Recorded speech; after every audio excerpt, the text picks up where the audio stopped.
No es una previa de la eliminatoria con el Madrid, porque todavía quedan 10 días y en el mundo del fútbol eso es un mundo, pero sí que vamos a hablar del Manchester City, esa goleada del Arsenal con Miguel Ruiz. Vamos a comentar.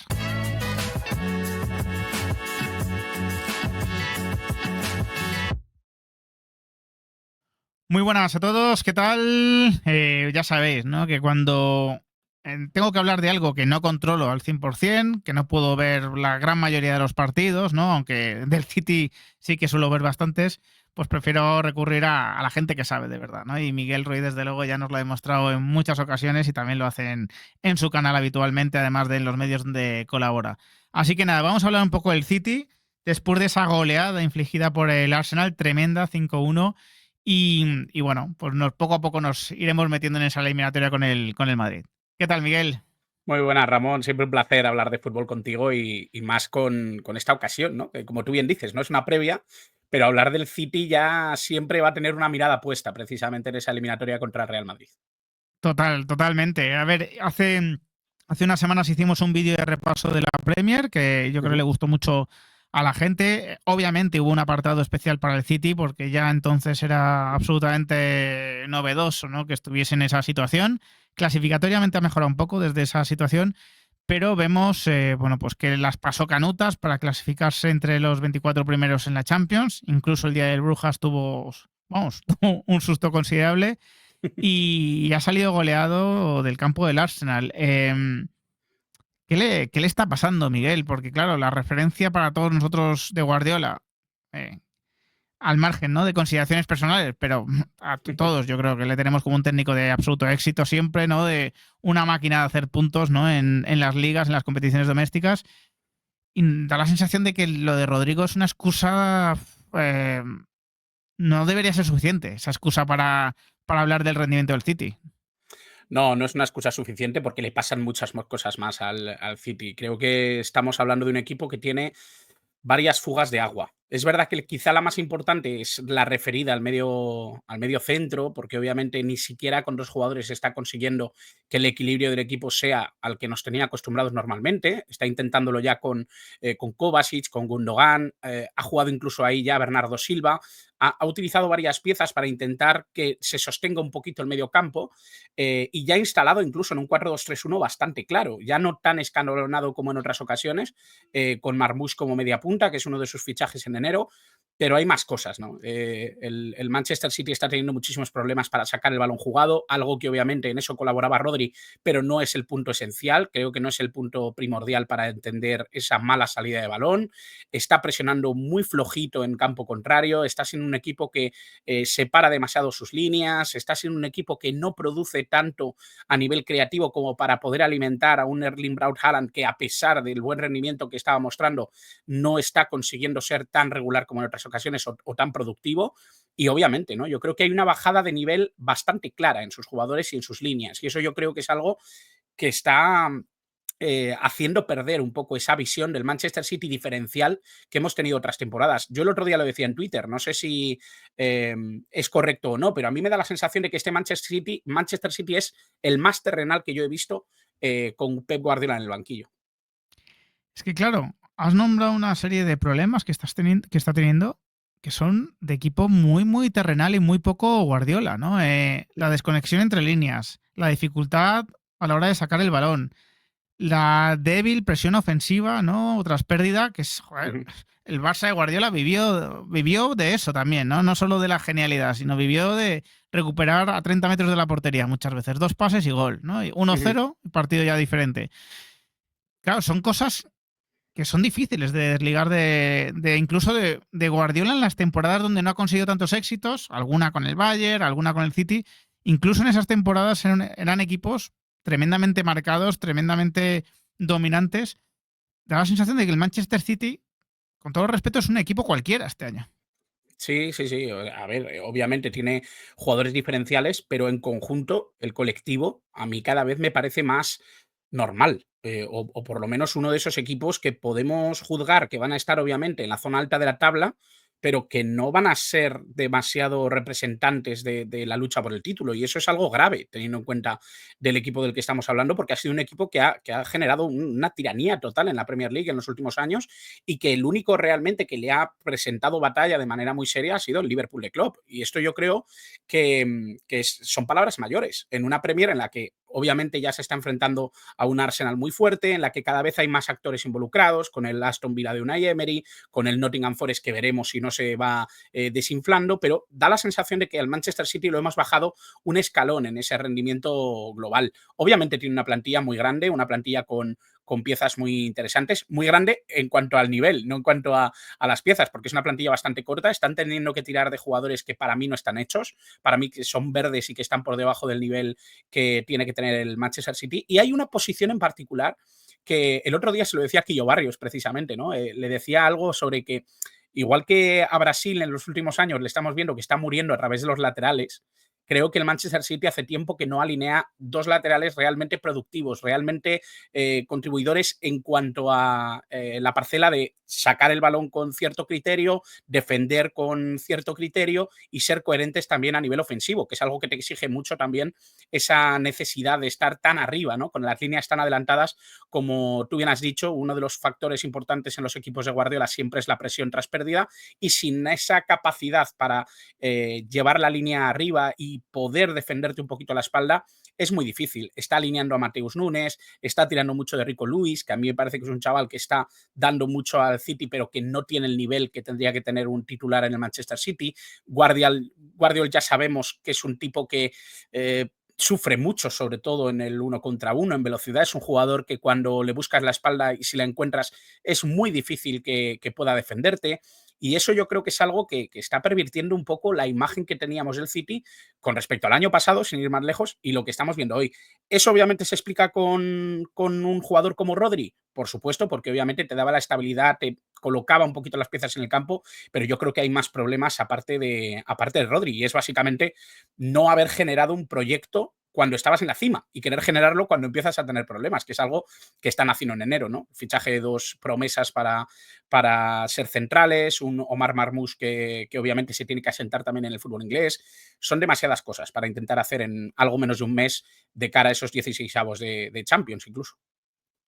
Claro, fíjate lo de los laterales. Y ahora iré al puesto de medio centro y esas noticias que están saliendo sobre Nico, que quiero saber tu opinión. Pero es verdad que Guardiola hay un momento determinado donde yo creo que asume que no tiene laterales ganadores, ¿no? O diferenciales.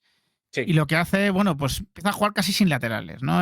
Kyle Walker es lateral, pero todos entendemos, ¿no? Que muchas veces cerraba como un central, que al final lo que quería Guardiola era dominar las áreas, ¿no? Se da cuenta de que la Champions, a lo mejor la Premier no, a lo mejor la Premier vale con lo que estaba haciendo, pero que en la Champions tiene que ser muy fuerte en las áreas y ya le va quitando cierto peso a los laterales, ¿no? Seguramente porque no tenía a Marcelo 2018, no tenía evidentemente a Dani Alves, ¿no? 2000, pon el año que quieras, ¿no?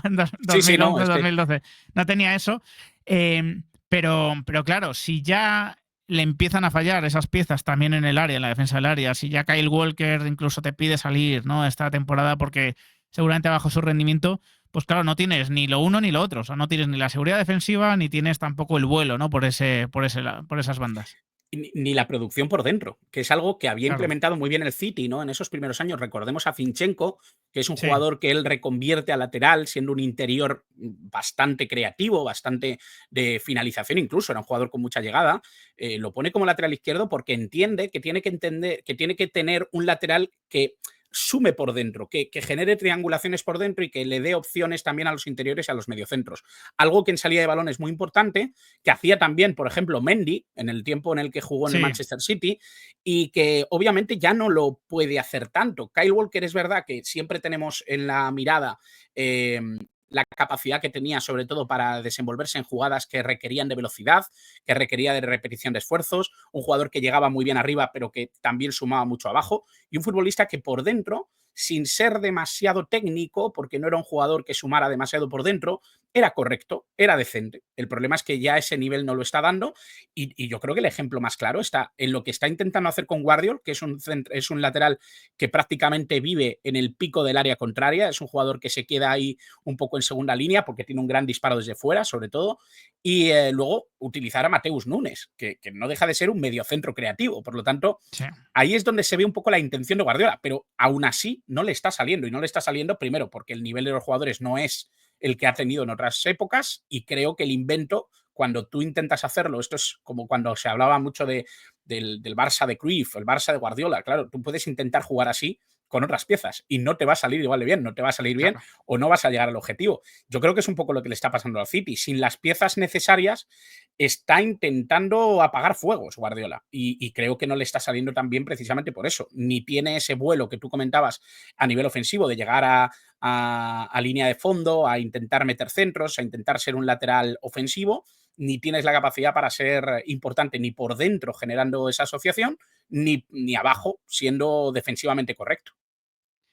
Y terminaremos el vídeo con el partido del Arsenal, pero antes quiero seguir un poco en esta línea, ¿no? Porque creo que estás apuntando cosas muy interesantes, como que Guardiola está poniendo mucho en el plato de los jugadores que a lo mejor no están tan capacitados para hacer los que sí que hacían pues los anteriores, ¿no? Que seguramente tenían más nivel. Em, Guardiola está yendo ya a un doble medio centro. Ujú. Con dos no está consiguiendo hacer uno, un Rodri, por lo menos, digamos, ¿no? Uno es Mateo Kovacic, centrocampista muy de vuelo. Hemos visto ahí a Gundogan, ¿no? Comentabas también incluso Bernardo, otras opciones que ha dispuesto Guardiola.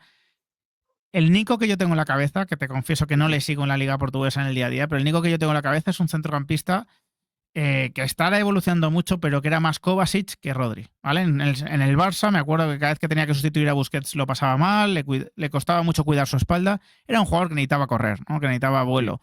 Y ganador de duelos hacia adelante, no hacia atrás. No sé, a lo mejor ha cambiado mucho, pero es Nico el jugador que le puede arreglar el tema al City. A ver, es muy difícil saberlo, ¿no? Lo que sí que tengo claro es que es un Nico que ha evolucionado bastante y que se ha vuelto a encontrar con su mejor nivel en un Oporto que le ha dado la confianza, que le ha dado los minutos, que le ha dado el sitio. Es verdad que lo ha encontrado precisamente en una línea de doble pivote, cosa que podría encajar un poco con lo que está buscando últimamente Guardiola. Es algo que precisamente llegamos a ver incluso en algún momento, ¿no? Con la selección española, ¿no? En un doble pivote en el que Rodri luego se situaba un poco ahí entre centrales, era un jugador un poquito más de base, de eje, y yo creo que partía siempre de una solución de un 4-2-3-1 o una solución en la que casi había un doble pivote con uno un poquito más suelto. Esa es un poco la imagen que yo tengo y la utilización que yo creo que puede hacer Guardiola con Nico González. Es un jugador que has apuntado muy bien, es un futbolista que defiende mucho mejor en esa prestación de un pasito más adelante o de ser un jugador que tenga cierta posibilidad para romper líneas en algún momento dado. Es un jugador que tiene además grandes prestaciones a nivel técnico, me parece un jugador que se posiciona muy bien, por lo tanto encajaría bien en lo que es el marco que puede necesitar ahora mismo Pep Guardiola. De hecho, es una de las cuestiones que a mí más me estaban sorprendiendo, ¿no? Que habiendo juntado, vamos, en el mercado dos centrales, un media punta, segundo delantero, que no fueran a por un perfil de medio centro o a por un perfil creativo que les diera un poquito más de sostenibilidad en medio campo. Al final, si es Nico González el elegido, no me parece para nada mala opción. Es una apuesta, eso sí. Yo cuando me preguntan por jugadores en contextos nuevos, siempre digo lo mismo. Podemos hablar de lo que hemos visto y nos podemos Claro. imaginar lo que podremos ver, pero es difícil saber si el salto que puede dar Nico González de la realidad de la Liga Portuguesa al servicio de un Porto que siempre está en dominancia, pero que es un equipo un poco más menos presente en el foco competitivo, irte a una realidad en la que el Manchester City es un equipo necesitado, que necesita reacción rápida, que necesita aclimatación rápida, veríamos, ¿no? Yo creo que las condiciones de Nico González son buenas, sobre todo para este dibujo que está presentando últimamente Guardiola, no tanto para ser un pivote posicional única y exclusivamente sosteniendo a dos interiores creativos, que es lo que más representamos con el 4-3-3 típico que más hemos visto en el Manchester City de Pep Guardiola y que últimamente en ese 4-2-3-1 encajaría mucho mejor. Totalmente. O sea, es un poco la visión que tenía yo de Nico y de algún partido que le he podido ver por Europa, pues coincide, ¿no? No ha cambiado tanto él, ha podido subir su nivel, pero no ha cambiado tanto la tipología del jugador. De Antes de hecho, meternos en ha el... marcado 7 goles esta temporada ya. Es un Sí, jugador claro, es que que bastante productivo, se acerca bien a la frontal, es un futbolista que tiene una realidad bastante buena a nivel competitivo. Ya son más de 2.000 minutos jugados con el Porto. Es un futbolista bastante asentado ya dentro de la realidad competitiva de élite, pero que obviamente pues, va a tener que lidiar con el estado actual, ¿no? Con el escenario que se va a encontrar en el City si es que se produce el fichaje. es que es eso. A mí el Nico que debuta con el Barça me encantó. Me A encantó, mí también. pero le veía también una serie de imperfecciones para lo que le pedían que digo, bueno, a lo mejor no encaja por eso, pero que era un jugador que llegaba con una facilidad tremenda, Sí. muchísima técnica, zancada. A mí me gustó mucho. De hecho, me gustaba más que Gavi y la realidad me ha demostrado que Gavi tenía más nivel que Nico. Pero a mí el primer impacto de Nico me impresionó más que el de Gavi. Y me parece Eh, lógico, Ramón. Ahí estás muy acertado, porque fíjate que cuando, perdona que te corte, no, no, no, no. es completamente lógico porque además creo que el contexto es muy importante para ver brillar o no a un jugador, porque lo que se le pedía a Nico estaba más alejado de su realidad, cosa que por ejemplo no ha pasado con Casado. Casado es un interior. Le han Claro, convertido en un pivote perfecto, en un doble pivote en el que se encuentra mucho con Pedri, pero yo creo que sufriría en un contexto de único pivote. Al sí, final, yo creo que el sistema y el contexto le han favorecido y ha sabido responder a esa necesidad, pero Nico González no lo hizo. Entonces, ahí es donde quizá faltaba un poco la paciencia, que no sé si va a tener en el City. Desde luego, se la van a tener que dar si quieren ver el mejor Nico. claro, eso es, ¿no? Y a Guardiola le suele llevar un tiempo educar, entre comillas, a los jugadores a hacer cosas diferentes a las que hacían anteriormente. Como a Rodri, efectivamente. Eso es, Rodri lo pasó mal al principio, es verdad. Antes de ese comentario sobre el Arsenal City, que además nos ayudará también a ver cómo está el Arsenal, ¿en qué jugadores notas tú? Porque, bueno, todo está relacionado, ¿no? Cuando el equipo no está bien, es más difícil Sí. brillar individualmente. Cuando ciertos jugadores bajan su nivel individual, es más difícil que el equipo brille. Es decir, es la pescadilla que se muerde la cola muchas veces, ¿no? El círculo virtuoso o el círculo vicioso, ¿no? Pero ¿en qué jugadores estás notando tú más caída en cuanto a nivel? En cuanto a lo que vimos el año pasado, en esa eliminatoria cumbre casi, ¿no? Con el Madrid en la Champions, donde, bueno, vimos a un auténtico equipazo, aunque cayese eliminado, ¿no? ¿Qué jugadores ves una caída mayor de rendimiento sobre esa imagen que tenemos? Bueno, yo te diría que, sobre todo la imagen que tengo del City con respecto a la temporada pasada, Grealish es uno, que es un jugador que obviamente era muy importante en el contexto del City, era un jugador que te sumaba por dentro, te sumaba por fuera, era un jugador que daba mucho. Phil Foden, que me parece que es un futbolista que también su rendimiento ha bajado mucho, parece que hay cosas extradeportivas que le están afectando profundamente y eso yo creo que es algo que les tiene que preocupar muchísimo en el ámbito del City. Y obviamente hay una pieza que supongo que todo el mundo está de acuerdo conmigo, ¿no? Que es Kevin De Bruyne, que es un futbolista que particularmente ha tenido muchos problemas físicos, cada vez se le ve con más miedo, no es un jugador tan importante en el devenir del partido y eso yo creo que le está afectando mucho.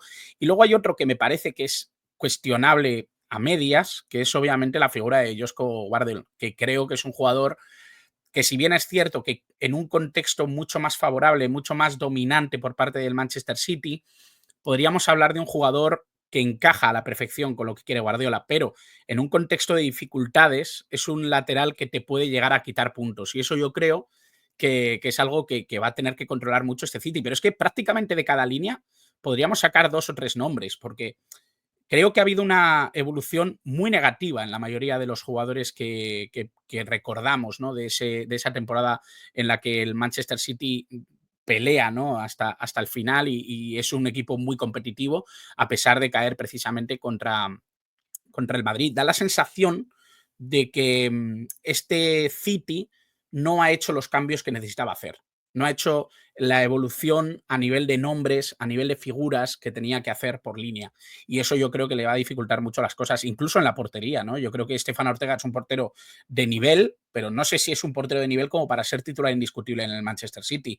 Creo que John Stones ha dado muy buen rendimiento, pero no sé si es un central de garantías como para proteger el marco que necesita el Manchester City. Igual te puedo decir de Akanji, igual te puedo decir de Mateus Nunes como lateral. Es que tengo la sensación de que prácticamente todos han sufrido un bajón importante. Pero las figuras más relevantes para mí, obviamente, Kevin De Bruyne, Foden, Grealish, y obviamente ahí, pues ahí estarían Josko Guardiol, Bernardo Silva, que han sido jugadores muy importantes dentro del contexto del City.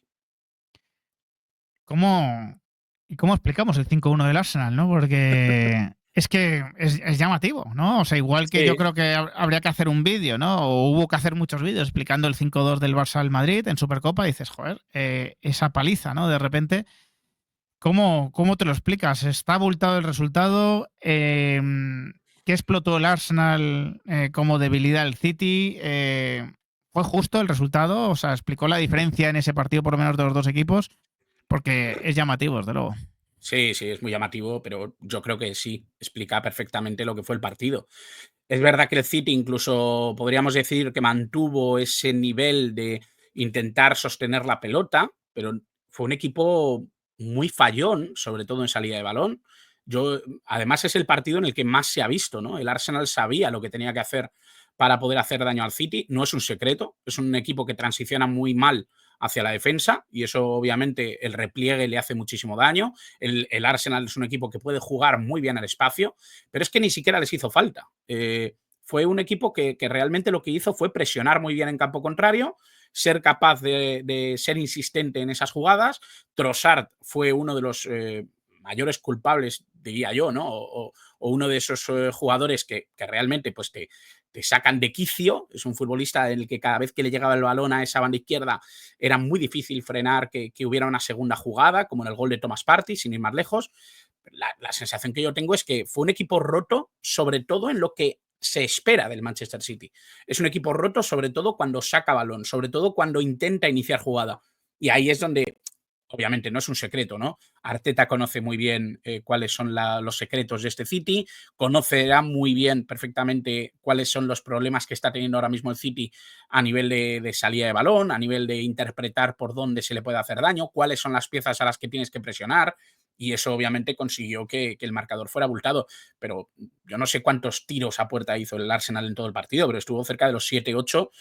Teniendo en cuenta que el marcador fue el que es, realmente no me parece nada pernicioso decir que el marcador fue completamente lógico con respecto a lo visto, porque el Arsenal no tuvo una dominancia total de balón, pero sí tuvo una dominancia total de sensaciones, de saber que el equipo que realmente estaba jugando a lo que quería jugar y que estaba cómodo en el campo fue precisamente el equipo de Arteta.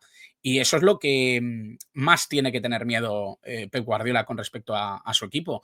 Cuando se enfrenta a equipos que saben leer bien por dónde le hace daño, pues realmente no tiene demasiadas armas para intentar sujetar esa fuga, ¿no? Y es un poco lo que también le comentaba a Quillo Barrios. Creo que se dan unas circunstancias que ya no solo con respecto a equipos de mucho nivel, en el que hemos visto incluso al Manchester City competir a veces muy bien, creo que las circunstancias se dan precisamente para estos equipos que puedan presionar alto, buscar la espalda a los laterales, transicionar muy rápido, y eso yo creo que tanto el Arsenal como el Real Madrid son equipos que saben hacerlo bien o pueden hacerlo bien si se les da la oportunidad. Y eso yo creo que es lo que me lleva a mí a pensar que precisamente de cara al partido del Real Madrid, el equipo merengue pues es favorito. Yo tome nota, Ancelotti. Y por sobre todo con la presión ofensiva. No dudo de la capacidad de transicionar del Madrid. Sí Claro. dudo de esa presión ofensiva, que sea ordenada, que sea eficiente. Pero bueno, eso ya lo comentaremos seguro, Miguel. Pues nada, te lo agradezco muchísimo, esta resonancia magnética que le hemos hecho al Manchester City. Y nada, iremos comentando las siguientes semanas, ¿vale? Un abrazo enorme y muchísimas gracias. Un placer como siempre, Ramón. Chao, chao. Hasta luego.